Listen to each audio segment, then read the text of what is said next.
Hello mga kalap trip, it's Mami Anda again.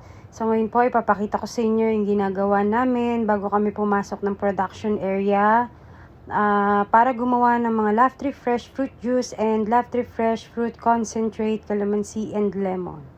So ayan po, bago po kami pumasok, kailangan po namin magsuot ng face mask, hairnet, gloves, white gown, boots, ayan, at head cap po.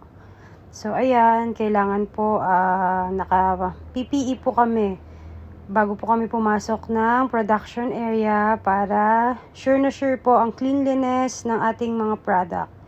So, ayan po, para sure po na malinis talaga, safe, and healthy nyo po talaga maiinom ang ating mga Laugh Tree Fresh Fruit Juice. So, ayan, flex ko lang po si Ate Cherry and Kenneth. Ako po, wala po ako dyan dahil voice over po ako at nag-video. So, kaya po wala ako dyan. Pero lagi po akong kasama dyan. Siyempre, ang inyong Mami Anda, hindi pwedeng hindi kasama dyan. So, ayan po, nag-hand wash na po and nagda-dry na po ng hands bago pumasok. Kasi naghugas po ng kamay at ngayon hand dryer naman po. So, ayan, flex ko lang si Cherry. Pasok na siya ng production area habang ako ay nagbibideo, kaya hindi nyo po makikita ang inyong Mami Anda dyan sa video na yan. So, approve na raw.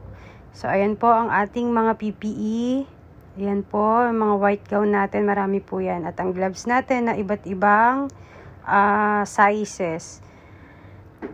Medium and small lang po ang mga sizes natin dyan. So, ayan naman po ang face mask, hairnet, at head cap po.